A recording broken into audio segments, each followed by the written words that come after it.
كما يقولكم محبر ده حد يقولكم زير مسكين تمام محبر جابر مسكين ابو الشرح حد الله يقوله محمد تمام عليكم انت جابر مسكين يتابع يقوله سلام ده يقولكم تمام عليكم سلام سلام عمنا مسكين كما يقولكم كبر زير مسكين إذا حد عودكم فاهم محبر كم يعودكم حد عودكم جابر مسكين تمام علي ومبارك قاتلنا لكم عرتا قطع نصبق قصلاكم قتلكم بحق رئي هو أطلع جينا هنا ثمالي هو وين قصلام قا انا تاشي ولا صلاه كبر لنا بوشي كحاس كان بلنا لما انت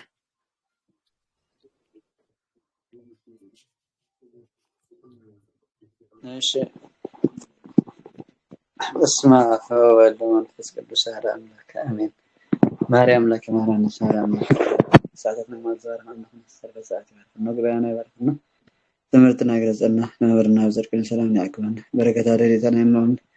لكن لهم كل سنة جابير كلنا أبو نزل السماء قدس من قسم هذا النبي مريضنا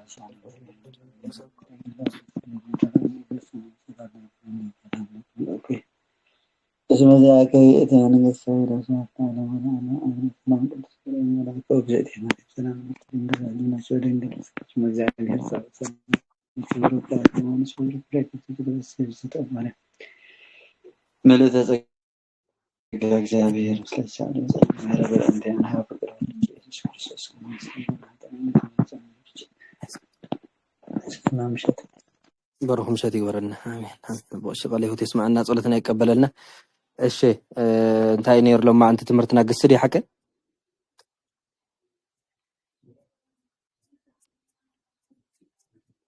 ሶሉስ እንታይ አገባብ ዲ ነይሩ ወናይ ሶሉስ ግስያ ነራብቱ ፕሮግራም ላይ ናይ ሶኒካ ሶኒ ግሲ ሶሉስ ግሲ ሮባ አገባብ 50 አገባብ እንደገና ሮባ ዘረፋይ هاي سوني وين أنا بظرف خمس كيرنا سولس أجارنا كيرنا نيرنا ሶኒ ግስ ሶሉስ አገባብ ዲ ነገርና አራዳ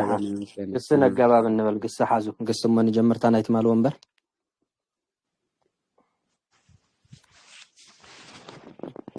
ماشي قصي تمراوين عب ورقينا بطينا نيرنا እንታይ ዝብል ورقة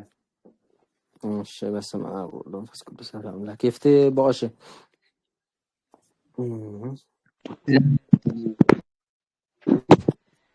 هارة تقبل بس بشارة ودك يودك يودغيو يودك نخودق يودك يودق وديك وديكوت مودق ودك وداكي زودقة ودكان وداكيان زودقو ودكت وداكيت زودقت ودكات وداكيات زودقة شمود دك مستودك مستوادك بايد كسل ودكت مدبل دكات سابيزر مداك بايزر شي ودكا ودكا توادكا عودكا توادكا ودكا دايكرتا ودكا مالتين ودكا توادكا عودكا توادكا استوادكا برو 5 عمل بعصر سرعة بعد بسمني أكمالي وردالي ربالي قسسال ودكا ودكا ውዱቅ ውስጠዘ ውዱቃን በብዙ ውድቅት ለሴት ውዱቃት በብዙ መውድቅ መስተውድቅ መስተዋድቅ ባይድ ቅጽል ወደቅት መድበል ድቀት ሳቢዘር ድቀታት በብዙ ሙዳቅ ባይድ ዘር ሙዳቃት በብዙ አወራረዱ ወድቀ ይወድቅ ይውድቅ ይወድቅ ይደቅ ይላል ወዘልቆም ጎርደም ማለት የተከከተ لمن تهزن ولا من يودق قصك طقرة ገጽከ ዲ قصك ولا قصك طقرة ذا فترة 4 ፍታሕ ፍታሕ እስኪ ፍታሕ تهزن ولا يودق ለምን ታዝናለህ? ገጽህን ለምን ይጠቁራል? ፊትህን ለምን ወለምን ይጠቁራል? ትወድቅ ፊትህንም ለምን ፊትህስ ይጠቁራል? ለምን ይጠቁራል ማለት ነው። እሺ መልካም ማን ንምንታይ ትሓዝን? ገጽካ ድማ ንምንታይ ይጽልም? ገጽካ እውን ንምንታይ ይጽልም? ማለት ነው ትክክል ይደቅ ልቡ ለእግዚእየ አዘነ ወወድቀ አብርሃም በገጹ ሰገደ ተንበረከከ ሰገደ ተንበረከከውን ይኸውኒ ማለት እሺ ይወድቁ ውስተ ግብ ገባ ናብ ጉድጓድ አቱ ማለት እዩ ማቴዎስ 10:5-14 ከመ ኢትደቅ ውስተ መስገርት ተያዘ ሲራክ 9:3 ተታሕዘውን ይኸውኒ ማለት እሺ ጥቅም ወዓረፍት ዘወድቀ ፈረሰ ተናደ ፈረሰውን ይኸውኒ ማለት ፈረሰውን ይኸውኒ ብዙሕ ምስክር ኣለዋ ወድቀ ትብል እሺ ወወድቁ እምደቂቀ ብንያም 1800 ድል ተነሳ ተሳዒሩውን ይኸውኒ ማለት እሺ ሳለስትኪ ወድቁ በኩናት ሞተ ሳለስትኪ ዲ ሳልሳትኪ ሳለስትኪ ሕዝቅኤል 5:12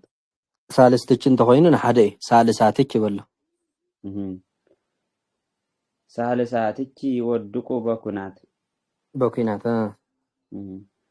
ሞተ እውን ይኸውን ማለት ይወድቀ ኢሎ እሞቦ ዘወድቀ አርክ ምስላ ሳልስትኪ ዝበልካያ ንጓልያ ሳልሰይትኺ ማለት እዩ ሳልስትኪ ማለት ሳልሰይትኺ ማለት ሳልሳትኪ ከዓ እቶም ንብዙሓት ማለት እዩ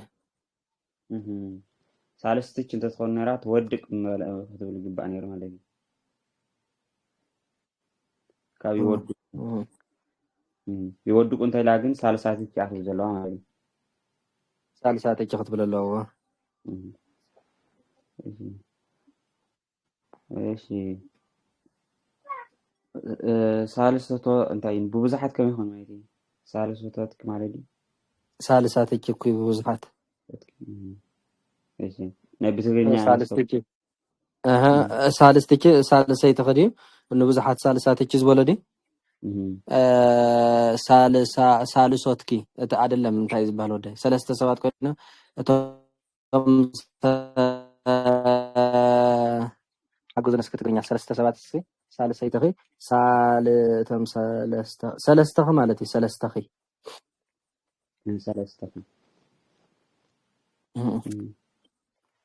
እሺ እሞቦ ዘወድቀ አርክ ምስለ አርክቱ ተኛ ተጋደመ ቄደር ዓርክስ ምስ ዓርኩ ደቀሰ ማለት እዩ ደቀሰ እውን ይኸውን ወድቀ ውድቕ በል ይበሃል እንዲ ሓቂ ይበሃል ውድቕ በል እስኪ ደቅስ ማለት አውደቅዎ በሰይፍ ገደለ ከላይ ዜና 32 ቀተለ እውን ይኸውን ብዙሕ ምስክር እዩ አውደቅዎ በሰይፍ እሺ ለምንት አውደቀነ መታ ብሰይፍ ቀቲሎሞ ማለት እዩ እሺ ለምንት አውደቀነ ነው አውደቀነ ይስማዕ አለ ዲ ይስማዕ አለ እሺ ለምንት አውደቀነ እንድሕር ንምንታይ መታ ዲልዎ ንምንታይ ሃሬንካና ማለት እዩ እሺ አረመ እውን ይኸውን ይደቅ እምሲሞቱ ተሻረ ካብ ሽሞት ይሰዓረውን ይኸውን ተሰዓረውን ይኸውን ማለት እዩ እሺ ኣብጥ ኢልዎ ዘሎ እንታይ ሆነ እንታይ መጽሓፍ እዩ ኣብጥ 5 ኣብጥ ሊስቲ ኣብጥ ሊስ ኣብጥ ሊስ በኣብጥ ሊሶሙ ዝብል ናይ ሃዋርያት መጽሓፍ መጽሓፍ ናይ ስርዓት ዲ ሓቀይ ናይ ስርዓት መጽሓፍ እሺ ኣብዚ ኣውድና ኣለና ናይ ወድቀ ስለዚ እቲ ምስክር መሓዝ ይድልዩ ኩሉ ሕዝቦ ምስክሩ ማለት እዩ ንመጽሓፍ ብጣዕሚ ገዳሲ እዩ ንኣንድምታ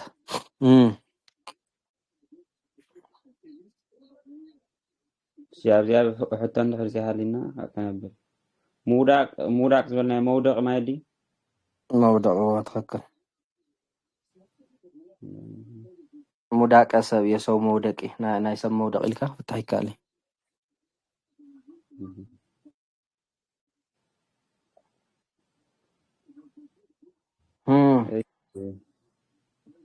እሺ ዘሃቀ ገፈፈ የቆዳ ይሮሉ እሺ ዘሃቀ ይዝህቅ ይገፍፍ ይዝሃቅ ንኽገፍፍ ይዝሃቅ ይግፈፍ ዝሂቅ ዝሂቆት ምግፋፍ ዝሁቅ ዝሃቂ ዝገፈፈ ዝሁቃን ዝሃቀያን ዝገፈፉ ዝህቅ ዝህቅቲ ዝሃቂት ዝገፈፈት ዝሁቃት ዝሃቅያት ዝገፈፋ መዝህቅ መስተዝህቅ መስተዛህቅ ባይድ ቅጽል መዝህቃን መስተዝህቃን መስተዛህቃን ለብዙ ወንዶች በብዙ ወንዶች መዝህቅ መስተዝህቅ መስተዛህቅ ለአንድ ሴት ለሴት መዝህቃት መስተዝህቃት መስተዛህቃት ለብዙዎች ሴቶች ዘሃቅ ዘሃቅት መድበል እሺ ምዝሃቅ ባይድ ዘር ዘሃቀ ገፈፈ ዘሃቀ ተዝህቀ ተዘሃቀ አስተዘሃቀ ብሎ በ5 አይማድ በ10 ሰራዊት በ8 አቅማድ ይወርዳል ይረባል ይገሰሳል ዘሃቀ ገፈፈ የቆዳ ገፈፈ ይናስ ከም ቀለጠ ገፈፈ ቀለጠ ሓልዲ ሓቀይ በቃ ወገፈፈ በቃ በቁሙ ገፈፈ ወገፈፈ ቀለጠ ሓደ የቆዳ ኢሎ ንቆርበት በጊዕ ምስ ሓረድካ ተቆርበታ ግፈፍ ምባል ማለት እዩ ምቕላጥ ንበለሲ እሺ አራይ የቆዳ ሰብአ ህንደቼ ዘሃቁ አነዳሁ ለቶማስ እንዲል መጽሐፈ ምስጢር ቶማስ ቶም ናይ ህንደቼ ሰባት ቆርበቱ ቀሊጦም ቆርበቱ ገፊፎም ማለት እዩ ዝሁቅ ውስተዘ መዝህቅ ባይድ ቅጽል ዘሃቅ መድበል መዝሃቅ ባይድ ዘር ውስተ አስኳተ ሃገር ወቦ እለ በምዝሃቅ ወቦ እለ በመንኮራኩር እንዲል መጽሐፈ ምስጢር እስኪ ወቦ ውስተ አስኳተ ሃገር ወቦ እለ በምዝሃቅ ወቦ እለ በመንኮራኩር እሺ በጣም እስኪ ፍታሕ እስኪ ውስተ አስኳተ ሃገር አስኳት እንታይ ማለት አስኳት መንገድታት ማለት እዩ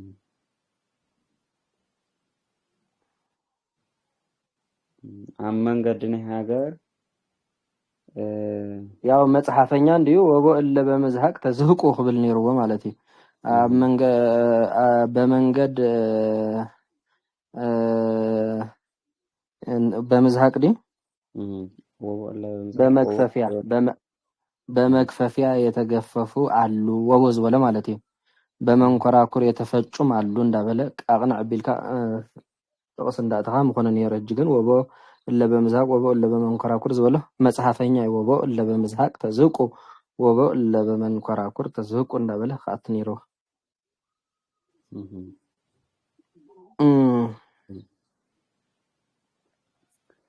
እሺ ምዝሃቃት በብዙ ዘሃት ናይ ዝህቀት ሳቢ ዘር ሳቢ ዘር ኢሉ ምስክር አይገበሩልን ግን አለው ማይዲ ምስክር ይገበረሉ ዝህቀት መግፈፍ ያው ይጥዕመ እዚ እኳ ሽግር ዘለዎ ይኮነ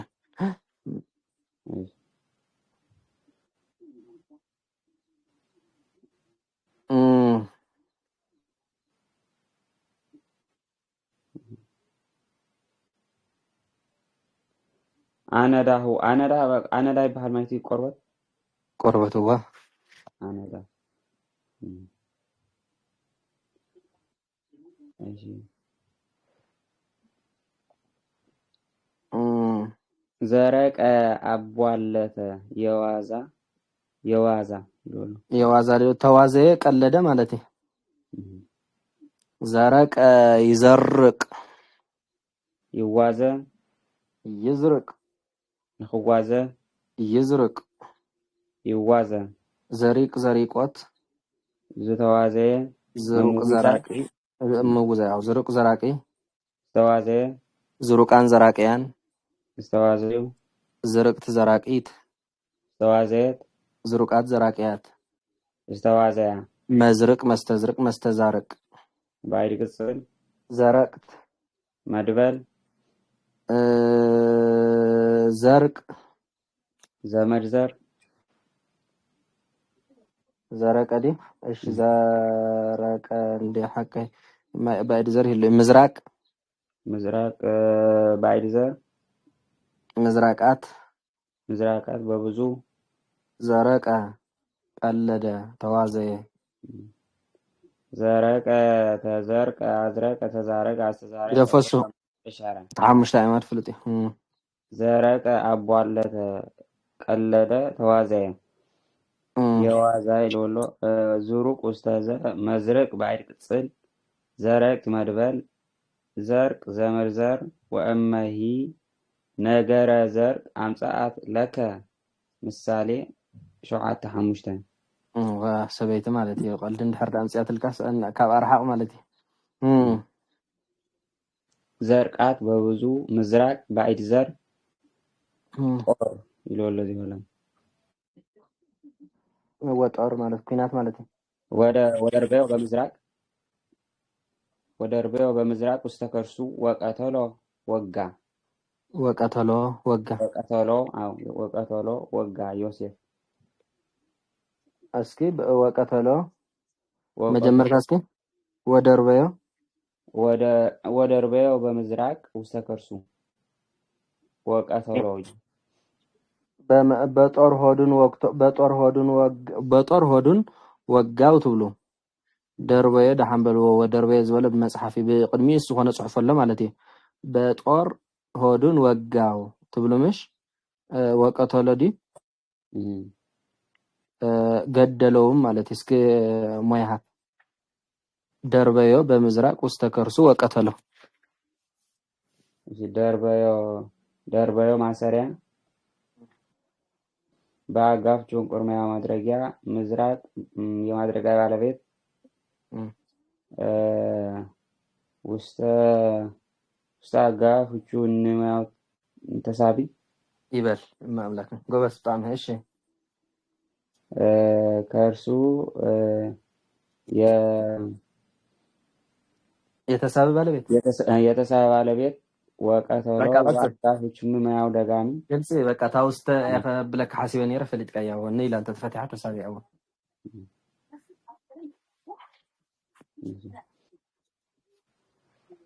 ምዝራቃት በብዙ ዶሎ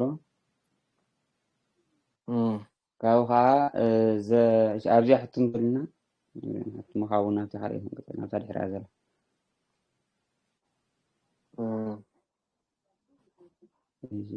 ዘርዘቀ ዘረዘቀ ይሉ በርባዕተ ደምጽዎ እሺ ዋንኡካ ዘርዘቀ ዝበለ ዘርዝየቀ ይዘረዝቅ نفع حمادي ነፈየ نفع ይነፊ ينفي بعوة ينفي ይዘርዝቅ نخنفي ይዘርዝቅ ينفى ዘርዝቆ ዘርዝቆት منفاي ዝርዙቅ ዘርዛቂ زنافية ዝርዙቃን ዘርዛቀያን زنافيو ዘርዝቅት ዘርዛቂት زنافيات ዝርዙቃት ዘርዛቀያት زنافية መዘርዝቅ መስተዘርዝቅ መስተዘራዝቅ بعد كتصل ዘርዘቅት مدبل ዘርዜቅ زرزيق زمرزر ዘርዜቃት بوزو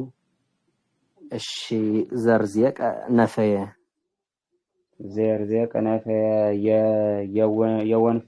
يوان فيت يقولون نايمن فيت مالي ናይ መንፊትዎ አወራረዱ ዘርዘቀ ይዘረዝቅ ይዘርዝቅ ይዘርዝቅ ዘረዘቀ ይዘረዝቅ ይዘረዝቅ ይዘረዝቅ ይላል። ዘርዜቅ ዘመርዘር ወጽፍሮሁ ከመዘርዜቅ እንዲል ዘጸአት 28 22 ዘርዜቃት በብዙ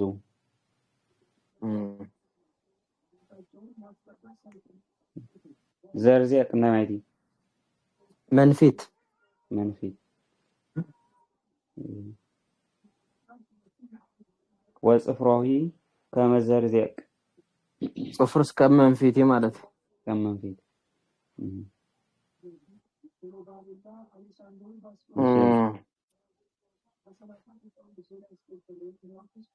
ደመቀ ደመቀ ይሉ ወጋ ደመቀ በትግርኛ እንኳ ደመቀ ከሆነ ይኸሊ ድምቀት ማለት ነው። ምድመቅ ደመቀ ወይ ወግእ ማለት ነው። ደመቀ በቃ ተለና በቀደሰ ሊሉ እሺ ደመቀ ደመቀ ይደምቅ ይደምቅ ይደምቅ ይድምቅ ይደምቅ ንኸደምቅ ይድምቅ ይደምቅ ይድመቅ ደሚቅ ደሚቆት ደምቆ ደምቆት ምድማቅ ድሙቅ ደማቂ ድሙቅ ደማቂ ማን ነው? ድሙቅ ደማቂ ዝደመቀ ድሙቅ ደማቂ ዳ ድሙቅ ደማቂ ቀተለ ድሙቅ ደማቂ ቀደሰ ድሙቃን ደማቂያን ድሙቃን ደማቂያን ዝደመቁ ድምቅት ደማቂት ድምቅት ደማቂት ዝደመቃት ድሙቃት ደማቂያት ድሙቃት ደማቂያት ዝደመቃ መድምቅ መስተድምቅ መስተዳምቅ መደምቅ መስተደምቅ መስተዳምቅ ባይድ ቅጽል ደመቅት ደመቅት መድበል ደመቀ ደመቀ እንዲ ሐቀ እሺ ንራይ ዝተረፈ ደመቀ ደመቀ ደመቀ ወግአ እሺ ደመቀ እሺ ደመቀ ደመቀ ደመቀ ድሙቅ ውስጥ አዛ መድምቅ ባይድ ቅጽል ደመቅት መድበል ደመቅ ዘመድዘር አለው ዘመድዘር ይሉስ ስባሪ ይልወሉ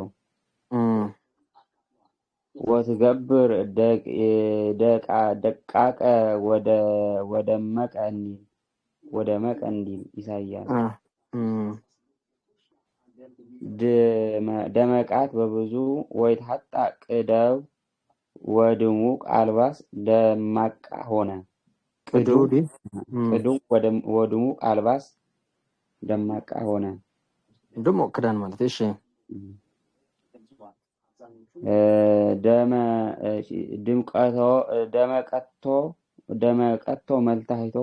ደመቀቶ መልታሂቶ እንዲል ምሳሌ አልዑለ ጽቡህ ደመቀቶ ወይ ደመቀቶ ብዝደስ ወለካ ዋና ግን ደመቀቶ ይዝርከብ እሺ በውግረተ እብን ደመቁ ስጋሁ ደመቁ ስጋሁ አደቀቀ ሰበረ ስንጣጥቅ እንዲል እሺ እብን ለእብን ሰበይ ደምቆ ይወጽእ እሳት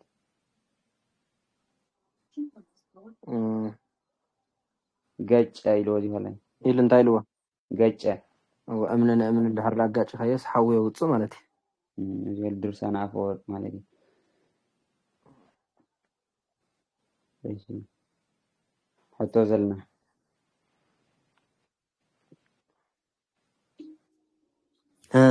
ደመቅ ማለት እቺ ከምዚ ሕብሪ እውን ዝኾነ ነገር ክደምቅ ከሎ ዲ ወላስ ከምዚ ኣይኮነ ሃለዎ ውዒሉ ከዓ ከምዚ እሳ ገለ ምስ ጎር ኮይንዎ ውዒል ገለ ትብለኝ ነጋሽ ገለ ከምዚ እሳን ደመቐ ዝበለ ንምንታይ መሲልካ ወይ ንክዳን ክኸውን ንኽእል ወይ ንመብራህቲ ክኸውን ንኽእል ማለት እዩ ድሙቕ ንዝኾነ ነገር እምበር ንፅሕፈት ገለ ኣይኮነን ድሙቕ ፅሕፈት ገለስ ኣይበሃልን ኣልባስ እንዲ ኢሉ ሓቀ እንታይ ኢሉ ነይሩ ቅድው ወድሙቕ ዲልዎ ነይሩ ኣልባስ ንክዳን ንክዳን ወይ ከዓ ንመብራህቲ ወይ ንክዳን ወይ ንመብራህቲ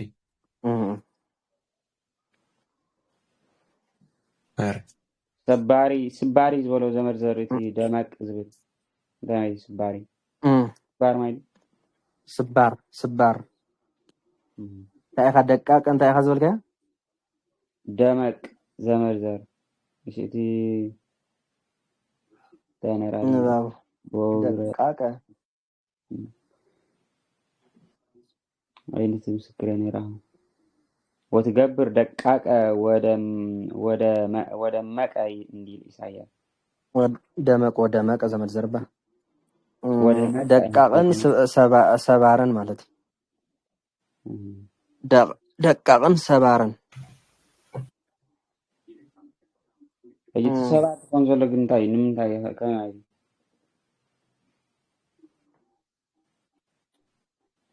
ናይ ምንታይ ስባር ማለት እዩ ሰባር ዳስ ኦሊስ ተሰብረ እንጨይቲ ስባር ይዝባል ዘሎ ተሰብረ እንጨይቲ ናይ ዝኾነ በቃ ኸውን ክእል ተሰብረ ነገር ኢሉ እንታይ ኢልዎ ምስክር ወትገብር ደቃቀ ወደ መቀ ኢሉ ኢሳያስ ሰበረ ዝብል ምስክር ኣሎ ሰበረ ዝብል የለን ምስክር ኣሎ በውግረተ እብን ደመቁ ስጋሁ አድቀቀ ሰበረ ይሉሉ ሰበረ እነዚህ አን ከመጽ ኢል ንኽረክብ ኢሉ በዛ ሰበረ ዝብል ያወጽ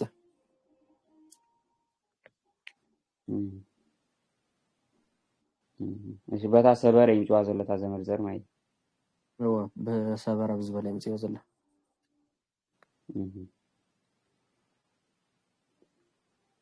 እሺ ደመቀቶ መልታይቶ ይዙ ዘለ ደመቀቶ መልታይቶ ዝወለዲ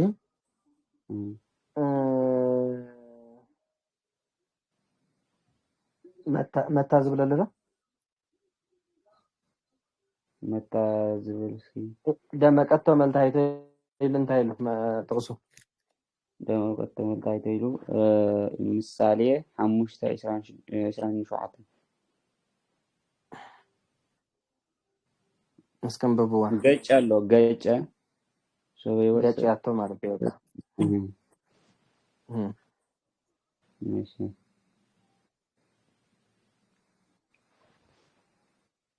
እሺ ደቀቀ ልጅ ሆነ ቆልዓ ሆነ ማለት ነው ደቀ ይዋኑ ደቀ ይደቅቅ ይኸውን يدقق يخون يدقق يخون دقيقات مخان دقوق دقيق دقاقي زخونه دقوقان دقيقان دقاقيان زخونو دقيق دقاق دقاقيت زخونات دقوقات دقاقات دقاقيات زخونه مدقق مستدقق مستداقق بعد قصل دققت دقن دي حقي دققت مدبل እሺ ደቂቅ ዘመርዘር እሺ ደቃይቅ በብዙ እሺ ደቀዴ እሺ ባይድ ዘሩን ይሎኸውን እሺ ድቀቅ እንዳይሉ ድቀቅ ድቀቅ ዘመድ ዘር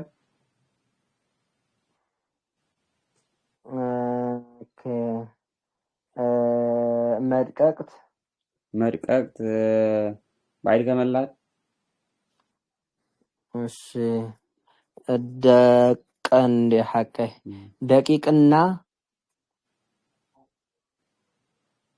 ደቂቅና ባይድ ጥሬ መላት ጥሬ መለዳ ደቂቅና ጥሬ መላት እሺ እስከራ እንራየው ምናልባት ባይድ ዘር እንታይና ነርና መድቀቅ ባይድ ዘር እሺ ደቀ ቆልዓ ኾነ እሺ ደቀ ቆልዓ ኾነ ድቁቅ ደቂቅ ውስጠዘ ድቁቃን ደቂቃን በብዙ ድቅቅት ደቃቅ ለሴት ደቁቃት ደቂቃት ደቃቃት በብዙ መድቅቅ ባዕድ ቅጽል ደቀቅት መድበል ደቂቅ ዘመድ ውስጠዘ ለሴት ለወንድ ወኑ ጋር ነው ወዲ ኸሊ ማለት ነው ለአንድ ለብዙም ይዶሉ እሺ ወይ ኸሊም ኩልቲም ሓደ ነው ዝኽኒ ኸሊም እሺ ደቃቅ ደቃይቅ ደቃውቅ በብዙ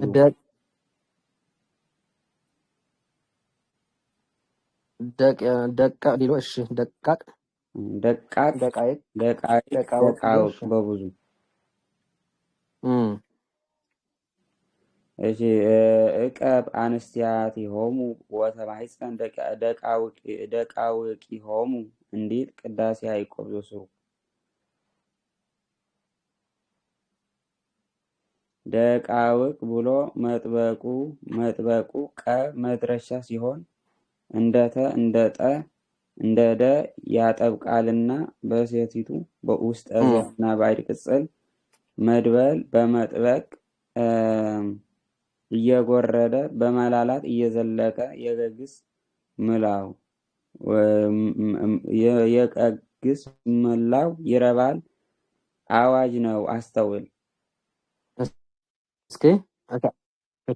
እተመጀመርታ ዝነገርኩም አዋጅ አብዝምጽ ይወል መስለ ህዛብ ደንብ መልስ እስኪ እሺ ታዋጅ እሺ ደቃውቅ ብሎ መጥበቁ ቀ መድረሻ ሲሆን እንደተ እንደጠ እንደደ ይጠብቃልና በሴቲቱ ውስጠዘ እና ባዕድ ቅጽል መድበል በመጥበቅ እየወረደ አብታና ይጓል ውስጠዘም ባዕድ ቅጽልን መድበልን እየጎረደ እየጠበቀ ዲሎ እሺ እየጎረደ በመላላት እየዘለቀ የቀግስ መላው ይረባል አዋጅ ነው አስተውል አደ በመጥበቅ እየጎረደ በመላላት እየዘለቀ ነው በመጥበቅ እየጎረደ በመላላት እየዘለቀ የቀግስ መላው ይረባል አዋጅ ነው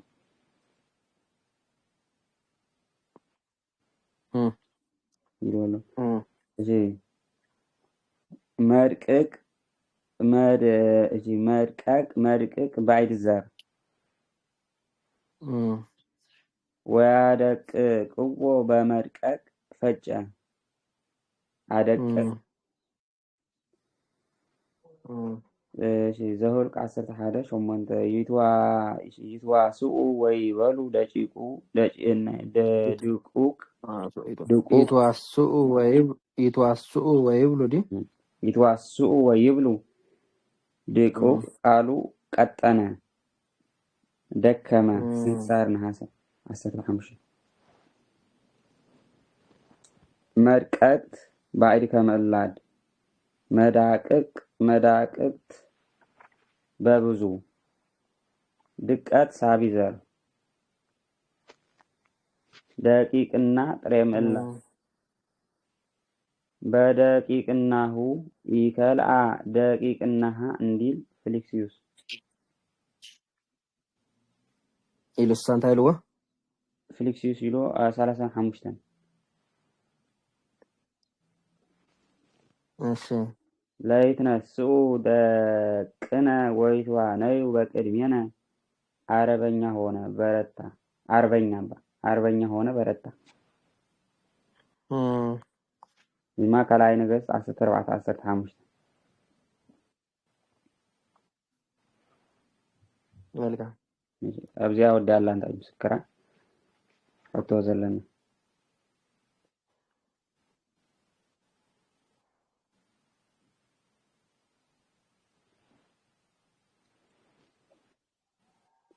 እዚህ ደቂቅ ዝበለው ክልቲዩ ሓደ ትርጉም ተ هو ሓደ ትርጉም ደቂቅ ዝበለው ቆልዓ ማለት እዩ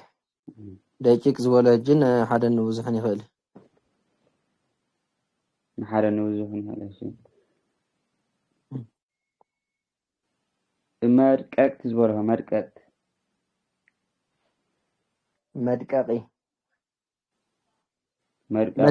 መድቀቅ ዝበለ ጣሓኒ መድቀቅ ዝበለው ባዕዲ ከመላት መድቀቅ ስዳ በትፈጨ ዝበለው ማይዲ ፈጨ ዝበለው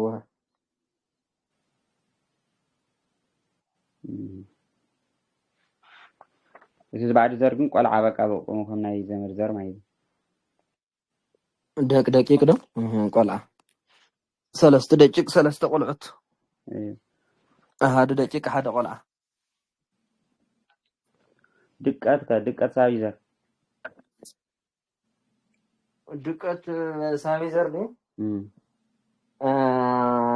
ሳቢዘር ብዙሕ ኣይጥዕሞ ነብዚስ ብዙሕ የብሉ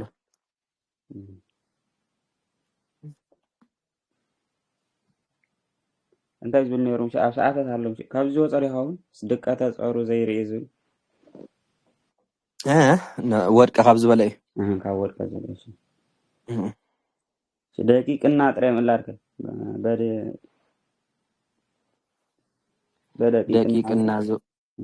ደቂቅና ዝበለ ደኣ ውልድነት ማለት እዩ ውልድነት እሺ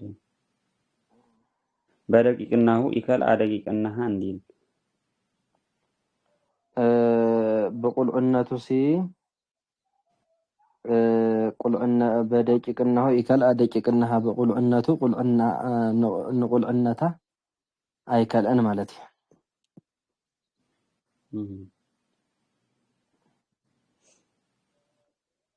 እሺ ደቅና ለይትነሱ ደቅና ወይተዋ ነው በቅድሜና አርበኛ ሆነ በረታ ዝብሎ ዘሎ ታበይ ወጻል ማለት ለይትነሱ ነው ለይትነሱ ደቅና ወይተዋ ነው ዲ ትእዛዝ ወይተዋ ነው በቅድሜና አርበኛ ሆነ ዲ አርበኞቻችን ይነሱና በፊታችን ይጫወቱ ማለት ነው አርበኛታትና ሲ ይተሱም በቅድሜና ይጫወቱ ማለት ነው ማያሃብ ለይትነሱ ደቅና ወይተዋ ነው በቅድሜና አርበኞቻችን ይነሱና በፊታችን ይጫወቱ እሺ ለይትነሱ አቀብሎሽሽ ነው ለአቀብሎሽሽ ይትነሱ ዘንድ አይተጥብቆ ይትነሱ ይትነሱ ትእዛዝ ስለሆነ ይትነሱ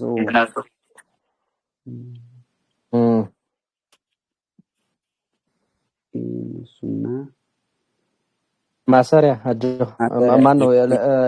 ይነሱና ዲናልና እሺ አይደለም ማሰሪያ አይደለም በወ የተደገመ ማሰሪያ ነው።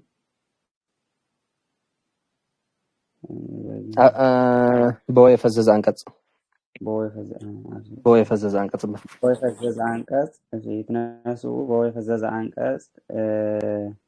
ደቅነ የይትነሱ የይትዋኑ ባለቤቶች ወአፍዛዝ የትነሱ ባለቤቶች ይባላል። ወዘተረሰ አፍዛዝ ወዘተረሰ አፍዛዝ ይትዋናዊ ማሰሪያ መልካም ንብድሕሪት ዘሎ ስለ ዘምፅ ዘሎ ያን ሴታ ዘተረሰ ዝበልና ወዘተረሰ ዝበልና እንድሕሪት እንድሕራት ዝብል ወዘተረሰ እዩ።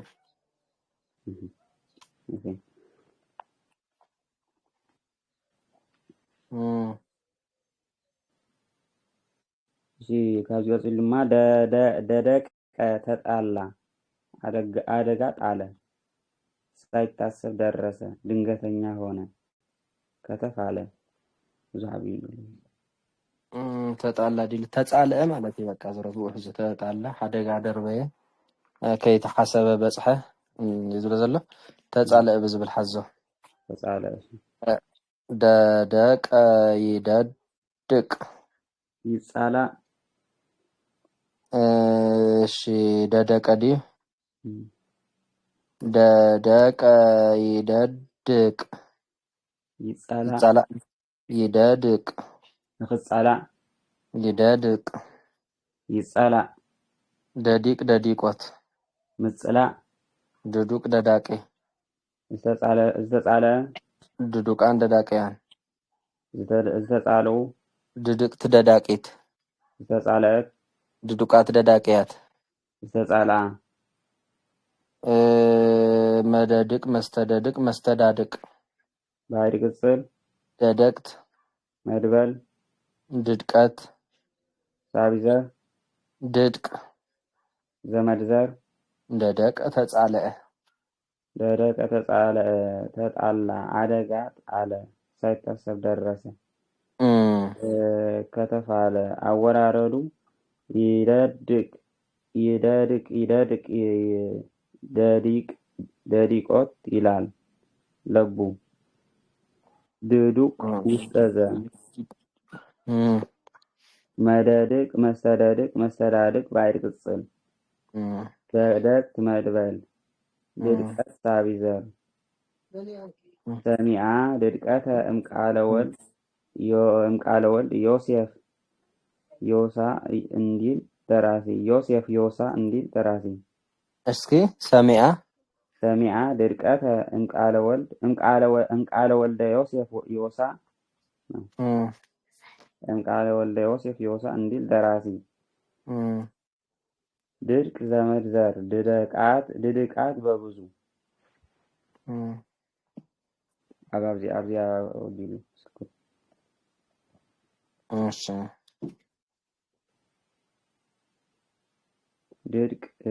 ድድቅ እንታይ ጽልይ ዛር ዝበሃል ሰይጣን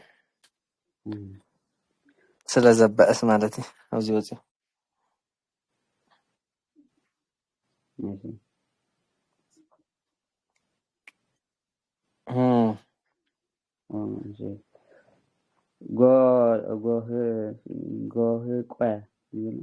ጎህቀ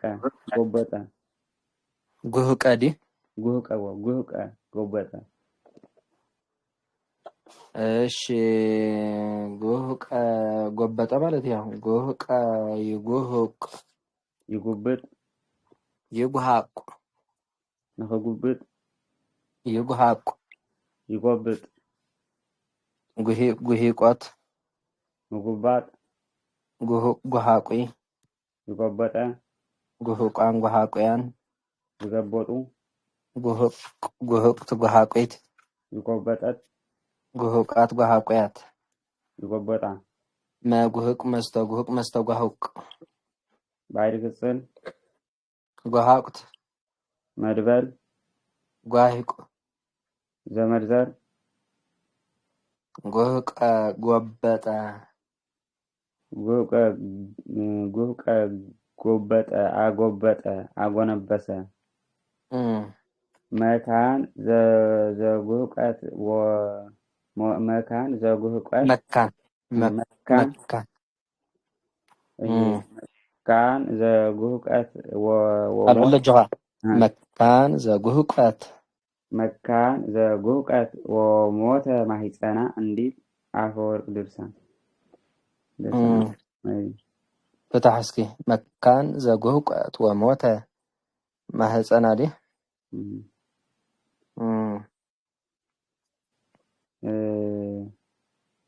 زغوبت مكان كمون محصنا زموت شمال كم ነው እንደሱ ነው ትካዝ ያጎበጠች ወይም ማህፀኗም የሞተ ማለት ነው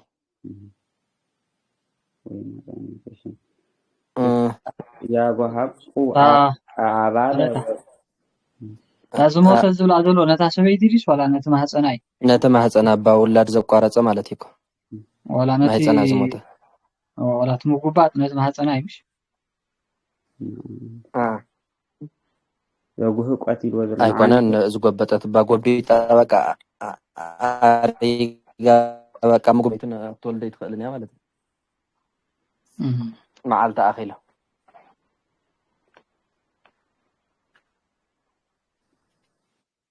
تكاز ياغو حقو عبالة ويعور عينت انديل فلا يلسجا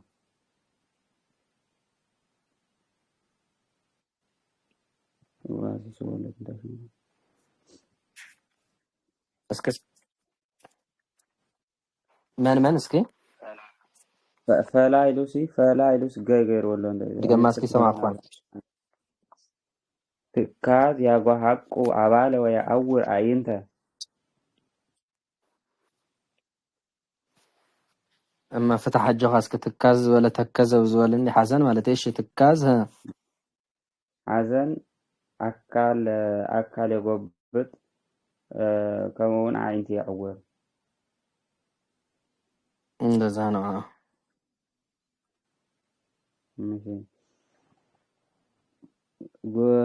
ትካዝ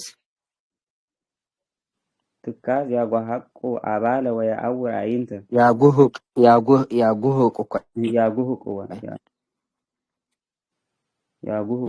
ያጉሁቅ አባለ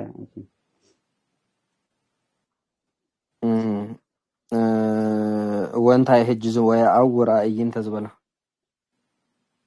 ወያአውር አይንተ አይንም አይኖችም እንዳይባል ያዕውራል ማለት ያዕውሪ አይንተም ያዕውሪ ስለዚህ ወንታይ ኮይናላ ወደጋሚ ወስ አይንተም ያዕውራል የእንታጅ ማዲ ዘተረስ አፍዛዝ አይንንም ያሳውራል ማለት የተወከለ አይንንም ያሳውራል እሺ እሺ ጉህቁ ውስጥ አዘ ማዲ ጉሁቅ ዲ ጉሁቅ እሺ ጉሁቅ ውስጥ አዘ ጉሁቅ ባይድ ቅጽል ጎሃቅ ትመድበል ጓሂቅ ዘመድዘ እስከ ነግር በጓሂቅ እንዲል ደራሲ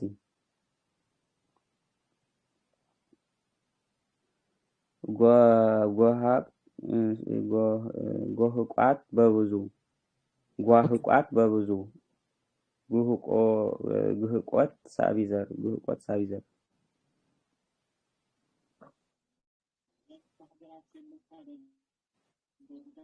ጓሂቅ እንዳይማይዲ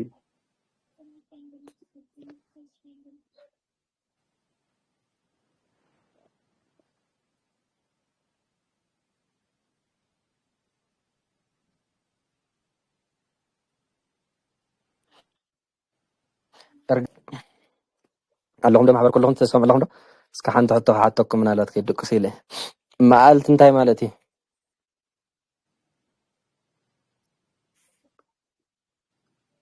معالت اسمع لني اسمع لقرب قارة عنح مثلا معالت لا معالت لهم ليليتك ليتي قاتر مالتي معالت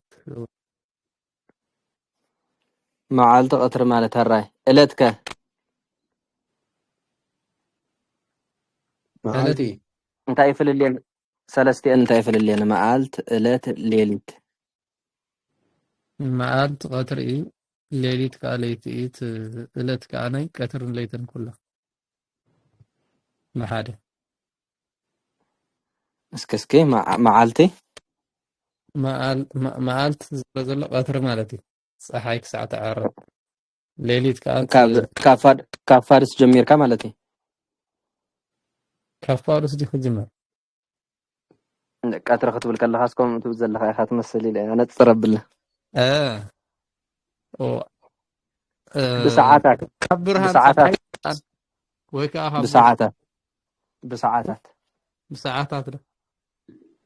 ካብ ደሃን እቲ ዕለት ካብ ፍርቂ ለይቲ ስለ ዝቕይሮ ዋላ ካብ ፍርቂ ለይቲ ካብ ድሕሪ ፋዱስ ፍርቂ ለይቲ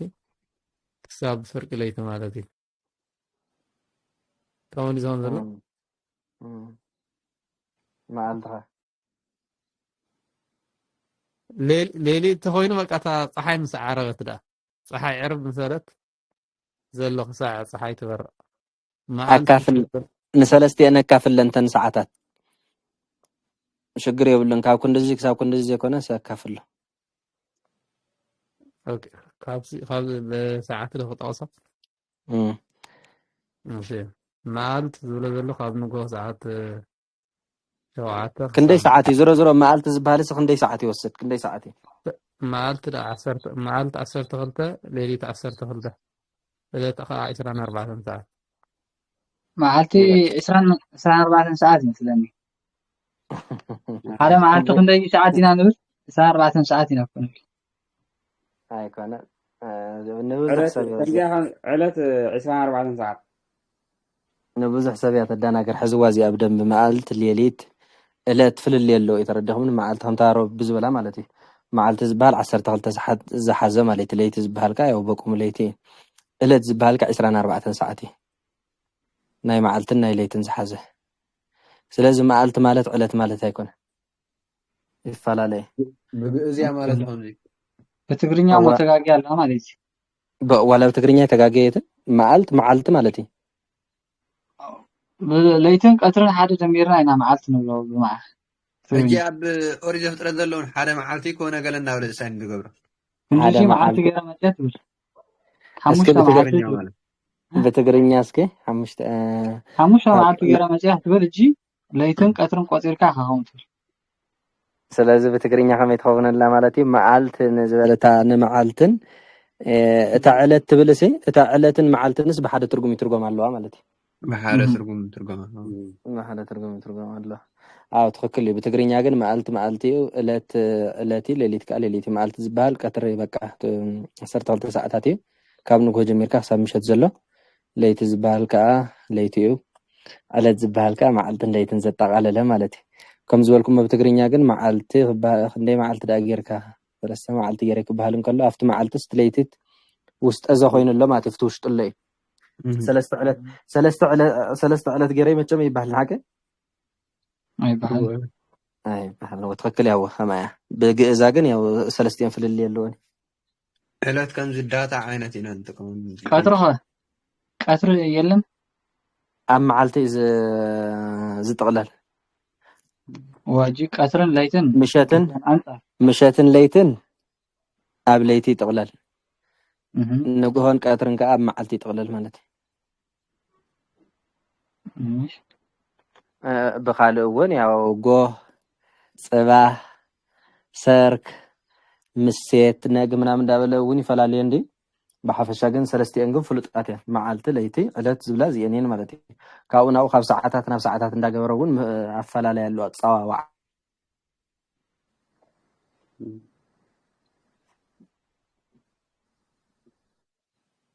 እሺ ሙዚቃታ ጉሁቃ ትብልሲ ጓሂጥ ዝበለት ዘመዘር እንታይ ትርጉማ ጓሂጥ እርጋን እኮ ይለያ ሰማኻንለ ተቆራሪፃ ፀኒሓ ምዳ ወፂ ሎም ምኻቶ ሕጂ ድሓን እያ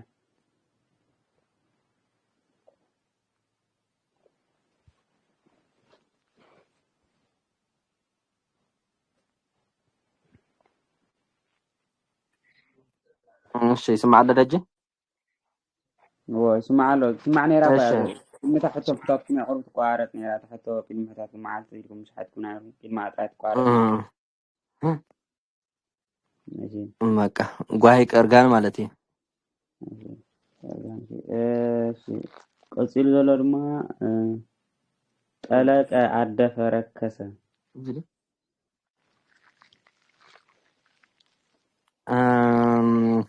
ማን ነው ቀጽሉ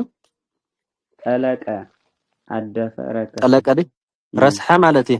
ረስሐ ጠለቀ ይጠልቅ ይረስሕ ይጥልቅ ንኸረስሕ ይጥልቅ ይርሳሕ ጠሊቅ ጠሊቆት ምርሳሕ ጥሉቅ ጠላቂ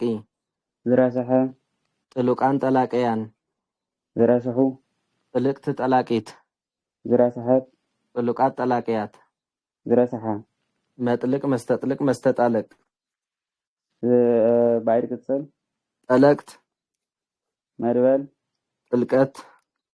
ሳቢዘር እሺ ጠለቀ አደፈ ረስሐ ረከሰ ይሉ ይጠለቀ ሃዲሮ ውስተማ ህፃና እንዲ ተረፈ ጨርሎስ ጥሉቅ ውስጥ አዘ መጥለቅ ባይድ ቅጽል ጠለቅት መድበል ጥልቀት ሳቢዘር ጥላቄ አቡዳሴ ማርያም ጥልቀት ብለን ምን ታያለ ቃልቦ ጥልቀት አቤ ምን ታያ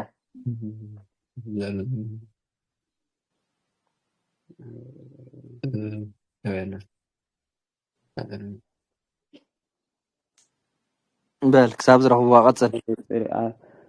ماشي ጥላቄ ዘጥሬዘር ካለ እንትን ለለ ጥላቄ ለ ጥላቄ ኃጢአት እንዲል ቅዳሴ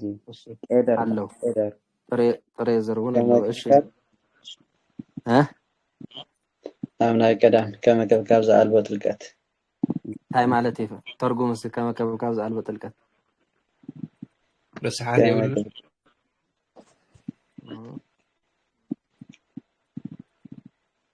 ከመከብካብ ዘአልቦ ጥልቀት ክብል ከለ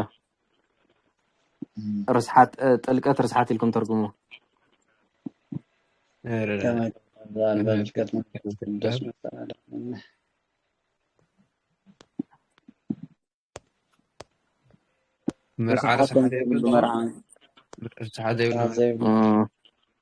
رسحات زي بلو مرعان دي او سيكانا دف የሌለበት የሰርግ ቤት አንቺን ሽሉ ይቀና ማለት ተርጎም ከሎ ዳሴ ማርያም አንድምታ رسحات زي بلناي مرع الدراش نسخيخي قبل لي كنت بلو ايش ماشي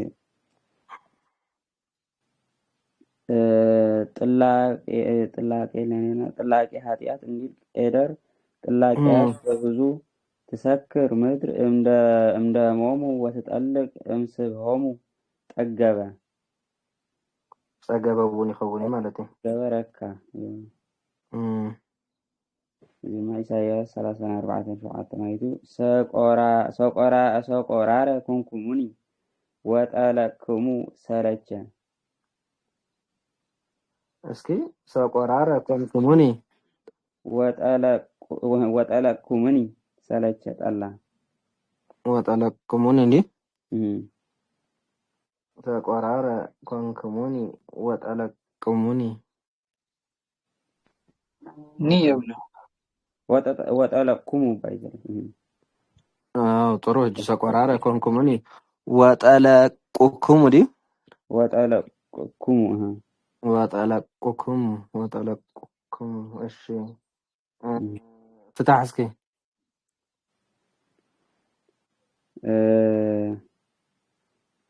ሰቆራረ እንዳይ ሰኻም ይዞን ሰቆራር እንዳይ ናና ሪና ነርና ወስነ ሰቆራር ደሞ አጸያፍ ማለት ተቆራርሻ አጸየፍቲ ኮንኩምኒ አነ አነ ድማ ጸላእክኩም እኔም ጠላኋችሁ ማለት የተፈከረ ድማ ጸላእክኩም ጸላእክኩም እሺ ሻብጃው ድናልና በዚያ ምስክሩና የጠላቀ አታ ጥሬዘር ጥላቄ ላንሽት እንበል ነው ኃጢአት ማለት ጥላቄ ኃጢአት ርስሓት ኮይነስ ያው ትርስሓት ግን ና ኃጢአት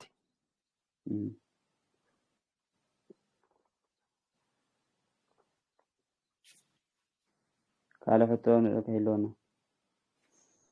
እሺ ጥልቀት ግን በሁልቲ ባዓልና ፈተና ርስሓት ማለት ያው በሁልቲ ፍታሕ እንዲ ከም ናይ ሰብ ይዘርብል ከም ካብ ዛልበ ጥልቀት ዘለ ያው አንድም ጥልቀት ይልስ ኢሉ ርስሓት ይብል ኢሉ ይብል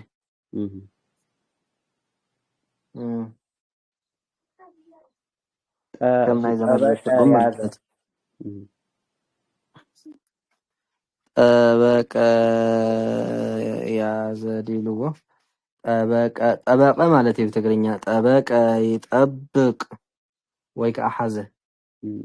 ይሕዝ ይጥብቅ ንኽሕዝ ይጥብቅ ይሓዝ ጠቢቅ ጠቢቆት መሓዝ ጥቡቅ ጠባቂ ዝሓዘ ጥቡቃን ጠባቂያን ዝሓዙ ጥብቅቲ ጠባቂት ዝሓዘት ጥቡቃት ጠባቂያት ዝሓዛ መጥብቅ መስተጥብቅ መስተጣብቅ ባይሪ ቅጽል ጠበቅት መድበል ጠበቀ ዲ መጥበቅ ባይድ ዘር መጥበቅት ባይድ ከመላት ጠቢቁ ዘመድ ዘር ጉልት ባይ ጉልት ጠበቀ ጠበቀ ያዘ ጥቡቅ ውስጥ ሓዘ ወድማ ኢልና ጥቡቅ ውስጥ አዘ መጥበቅ ባይድ ቅጽል ጠበቅት መድበል መጥበቅ ባይድ ዘር መጥበቅት በብዙ መጥበቅት አይደለም መጥበቅ ባይድ ዘር መጣበቅት በብዙ መጥበቅት ባይድ ከመላድ ማጠባበቂያ መጥበቅት አእማድ ይሆን እንዲል ዘጸአት 27:15 እሺ መጣብቅ በብዙ ጠቢቁ ጉልት ሙኩት ዶሮ ጠበቆ ሶክ ወሃነቆ እንዲል ማቴዎስ አይተልዑለባ አይሞሮ ኮይነን ጠበቆ ሶክ ወሃነቆ እንዲል ማቴዎስ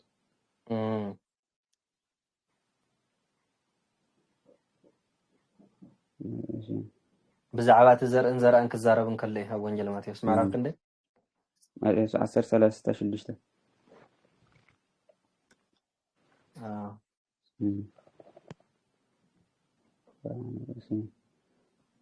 ማጠባበቂያ ዝበሎ እንታይ መጥበቅ ባይዲ ከመላት ማስተሽውን ከሆነ ክእል ተሓሓዚ ማለት እዩ ተሓሓዚ እቲ መጥበቅ ዝበሎ ዘቲ ያው ኩሉ ባይዲ ዘሩን ባይዲ ከመላዱን እንትን የጅ ሓንቲ ሕቶ ሓልተኩም ኣብዚ ኣነ ጠቢቁ ዝበለት ምኩት ደርሆ እንዲልዎ ዘለ ሓቀይ ደርሆ ይምከት ድዩ መን ኣሎ ናይ ደርሆ ባህሪ ዝፈልጥ ደርሆ ይምከት ናይ ኩልኩም ርዲት ከምኡ ዲ ዝምከት ደርሆ ምናልባት ትፈልጡ እንተሃለዎ ممكن موقع بلي دور هذا عنده كتير هاي قد كذا مش ده مكدر غبار تسمعهم تفضل مكدر انا سايسمع